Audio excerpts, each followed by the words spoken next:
సుమారు గంటన్నర పాటు బీజేపీ నేతలతో అమిత్ షా సమావేశమయ్యారు. కీలక అంశాలపై దిశానిర్దేశం చేశారు. కేంద్ర ప్యాకేజీలు, పథకాలను ప్రజల్లోకి బలంగా తీసుకువెళ్లాలని నేతలకు అమిత్ షా సూచించారు.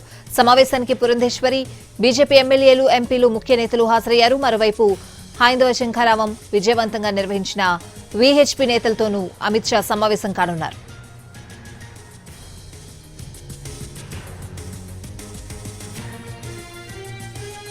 మరోవైపు నోవోటల్ కు చేరుకున్నారు ఏపీ సీఎం చంద్రబాబు. అమిత్ షా కార్యక్రమాలు ముగియగానే ఆయనతో కలిసి కొండపావులకు వెళ్తారు. ఎన్డీఆర్ఎఫ్ 20వ వ్యవస్థాపక దినోత్సవాల్లో అమిత్ షాతో పాటు సీఎం చంద్రబాబు పాల్గొంటారు.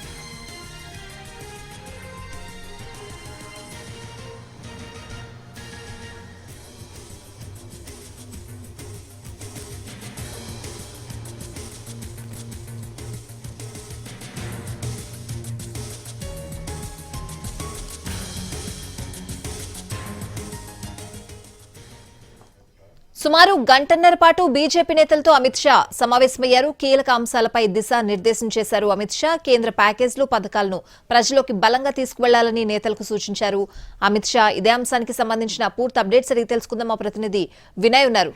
వినయ్, సమావేశం ముఖ్య అంశాలేంటి వినయ్? స్వాతి, దాదాపు గంట సేపు పాటు బీజేపీ కీలక నాయకులతో అమిత్ షా సమావేశం అయ్యారు. ఈ సమావేశం కొద్దిసేపటి క్రితమే ముగిసింది. అయితే రాష్ట్రంలో జరుగుతున్న పరిణామాలతో పాటు పార్టీ బలోపేతం పైన ఈ సమావేశంలో ప్రధానంగా చర్చ జరిగినట్టు కూడా మనకు తెలుస్తా ఉంది. ఎప్పుడు లేనంత విధంగా ఆంధ్రప్రదేశ్ కి ప్రామిసెస్ అని కూడా ఫిల్ఫిల్ చేసుకుంటూ బీజేపీ ముందుకెళ్తా ఉంది. ముఖ్యంగా మనం చూసుకున్నట్టయితే విశాఖ రైల్వే జోన్ కావచ్చు, విశాఖ స్టీల్ ప్లాంట్ ప్యాకేజ్ కావచ్చు, అదేవిధంగా అమరావతి నిర్మాణానికి నిధులు, పోలవరంకి నిధులు, ఇలాగా కీలక హామీలన్నీ కూడా అమలు చేసుకుంటూ ముందుకెళ్తున్న నేపథ్యంలో ఇవన్నీ కూడా పెద్ద ఎత్తున ప్రజల్లోకి తీసుకెళ్లాలి అని చెప్పి కూడా అమిత్ షా పార్టీ నాయకులందరూ కూడా దిశానిర్దేశం చేశారు. దాంతో పాటు గతానికి భిన్నంగా ఆంధ్రప్రదేశ్ రాష్ట్ర రాజకీయ పరిణామాలన్నీ మారుతున్న నేపథ్యంలో కూటమిలో ఉంటూనే భారతీయ జనతా పార్టీని కూడా ఇదే సరైన సమయం, దీన్ని పార్టీని రూట్ లెవెల్ నుంచి బలోపేతం చేసుకునే విధంగా అడుగులు వేయాలి. అందులో కీలక అంశాలు కూడా పార్టీ నేతలకు అమిత్ షా దిశానిర్దేశం చేసినట్టు కూడా మనకి తెలుస్తా ఉంది. ముఖ్యంగా ఏవైతే కేంద్రం వరుసగా ఈ ప్యాకేజీలన్నీ కూడా ఆంధ్ర రాష్ట్రానికి ప్రకటిస్తుంది, ఇవన్నీ కూడా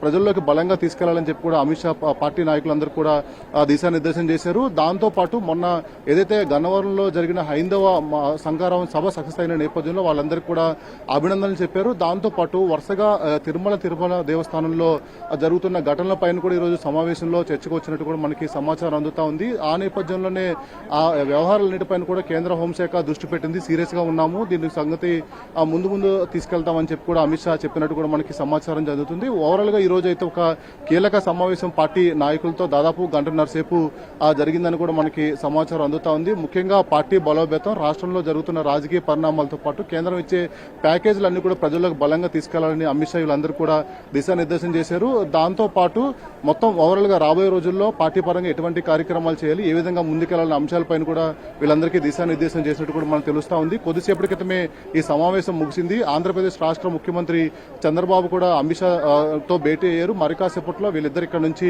కొండపావులూరులో ఎన్ఐడిఎం భవనాన్ని ప్రారంభించే కార్యక్రమానికి హాజరు కాబోతా ఉన్నారు. ఆ తర్వాత అక్కడ నుంచి కేంద్ర హోంమంత్రి అమిత్ షా ఢిల్లీకి బయలుదేరబోతా ఉన్నారు. Swathi, right Vinay, thanks for the updates.